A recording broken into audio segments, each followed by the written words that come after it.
여러분은 혹시 야구에서 가장 위험한 타자가 어떤 선수인지 아십니까? 매일 홈런을 치는 선수일까요? 아니면 타율 3할을 꾸준히 유지하는 선수일까요? 메이저리그 현장에서는 조금 다른 이야기를 합니다. 잠시 침묵했다가 다시 살아나는 타자가 가장 무섭다.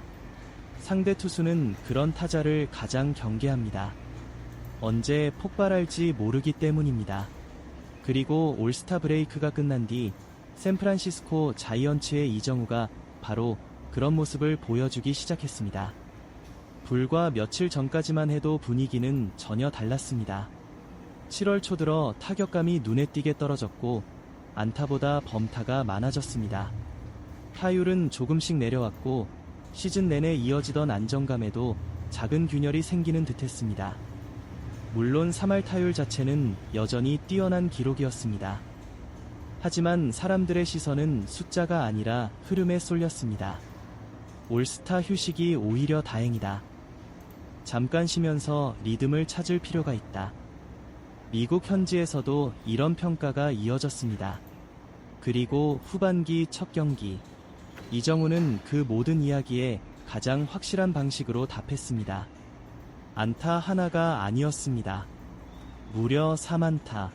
게다가 단순히 운 좋게 만들어낸 안타가 아니라 서로 다른 유형의 투구를 모두 공략해낸 결과였습니다. 이 경기 하나만으로 타격감이 돌아왔다고 단정할 수는 없습니다. 하지만 적어도 한 가지는 분명했습니다. 이정우의 스윙은 다시 살아나고 있었습니다. 경기 장소는 미국 워싱턴주 시애틀의 티모바일 파크. 샌프란시스코 자이언츠는 후반기 첫 시리즈에서 시애틀 메리너스를 상대했습니다. 이정우는 6번 타자 우익수로 선발 출전했습니다. 올스타 브레이크 직전까지 이어졌던 부진 때문에 많은 시선이 그의 첫 타석에 집중됐습니다. 과연 쉬는 동안 무엇이 달라졌을까? 팬들도 현지 중계진도 같은 궁금증을 안고 경기를 지켜보고 있었습니다. 2회 첫 타석. 상대 선발은 강속구를 주무기로 하는 브라이스 밀러였습니다. 평균 150km를 훌쩍 넘는 포심 패스트볼을 앞세워 공격적으로 승부하는 투수입니다. 초반부터 밀러는 몸쪽 높은 코스로 과감하게 승부를 걸었습니다. 평소 같으면 많은 타자들이 방망이를 늦게 내거나 파울을 만들기 쉬운 공이었습니다. 하지만 이정우는 달랐습니다. 공을 끝까지 바라봤고 배트가 나가는 순간에는 이미 타구 방향이 결정돼 있었습니다. 억지로 끌어당기지 않았습니다. 힘으로 밀어붙이지도 않았습니다. 자신의 타이밍만 믿었습니다. 결과는 우익수 앞에 떨어지는 깔끔한 안타. 단순한 안타 하나였지만 의미는 훨씬 컸습니다. 올스타 브레이크 이후 첫 안타. 그리고 최근 이어졌던 답답한 흐름을 끊어내는 첫 번째 신호였습니다. 흥미로운 점은 타구의 질이었습니다. 억지 스윙이 아니라 중심에 정확히 맞은 라인 드라이브였습니다. 중계진도 이정우다운 스윙이 돌아왔다는 반응을 보였습니다. 좋은 타자는 안타 숫자보다 타구 내용으로 컨디션을 확인합니다.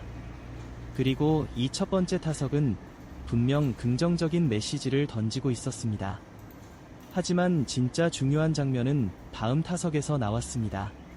4회, 볼 카운트를 유리하게 만든 뒤 다시 브라이스 밀러를 상대했습니다. 이번에는 싱커였습니다. 높은 패스트볼을 노리던 타자의 타이밍을 무너뜨리기 위해 낮게 떨어지는 공을 선택한 것입니다. 많은 타자들이 이런 공에 땅볼을 치기 쉽습니다. 그러나 이정우는 무너지지 않았습니다. 허리를 끝까지 유지한 채 배트 헤드를 자연스럽게 돌렸고 이번에도 타구는 우익수 앞으로 향했습니다. 두 타석 연속 안타. 그 순간 중계석 분위기가 달라졌습니다. 오늘은 스윙이 완전히 다르다. 브레이크 전과는 확실히 움직임이 좋아졌다.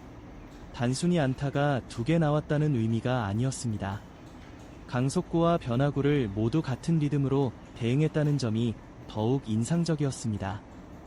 이는 타격 메커니즘이 정상적으로 작동하고 있다는 증거이기도 했습니다. 최근 부진했던 선수라면 이런 연속된 대응을 보여주기 어렵습니다. 그래서 현지 기자들도 경기 초반부터 이정우의 변화를 주목하기 시작했습니다. 후반기 첫 경기, 아직 갈 길은 멀지만 적어도 첫 두 번의 타석은 이정우가 다시 자신의 리듬을 찾고 있다는 희망을 충분히 보여주는 장면이었습니다. 그리고 진짜 결정적인 순간은 경기 후반에 찾아오게 됩니다.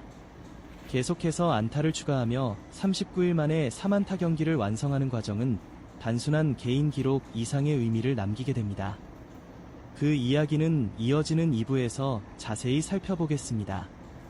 후반부로 접어들면서 이정우의 타석은 단순히 안타를 생산하는 수준을 넘어 경기의 흐름 자체를 바꾸기 시작했습니다. 가장 인상적인 장면은 6회였습니다. 샌프란시스코가 2대0으로 앞선 상황. 무사 1루에서 타석에 들어선 이정우는 브라이스 밀러의 초구 포심 패스트볼을 정확하게 받아쳤습니다. 결과만 보면 1루수 땅볼이었습니다.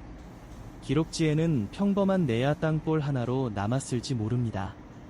하지만 실제 경기 내용을 들여다보면 전혀 다른 이야기였습니다. 시애틀 1루수는 곧바로 2루로 송구하며 병살 플레이를 노렸습니다. 선행 주자는 잡아냈지만 유격수의 1루 송구가 크게 빗나가면서 상황이 순식간에 달라졌습니다. 이정우는 그 순간을 놓치지 않았습니다. 평범한 타자라면 1루에서 멈췄을 상황. 하지만 그는 공이 뒤로 빠지는 순간 이미 2루를 향해 전력 질주하고 있었습니다.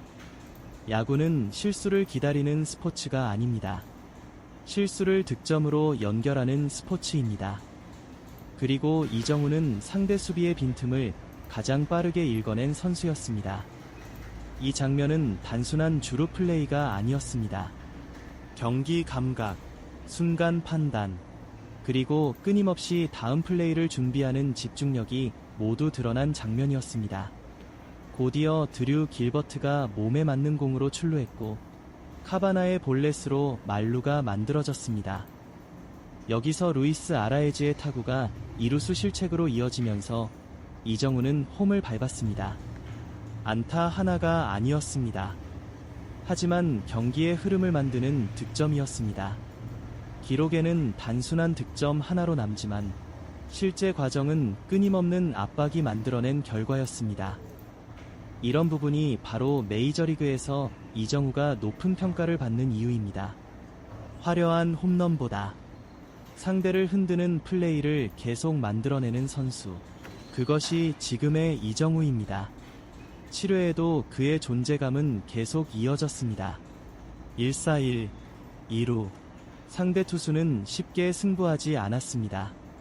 계속해서 코너를 찌르며 신중하게 던졌습니다.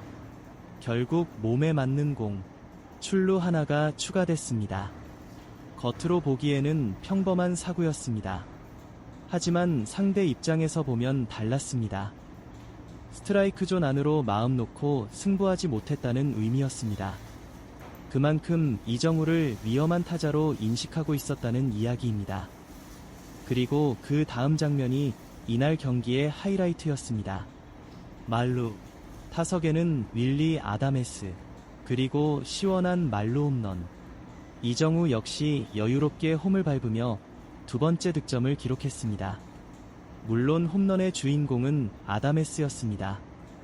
그러나 만루 상황을 만든 과정에는 이정우의 출루가 분명히 포함되어 있었습니다.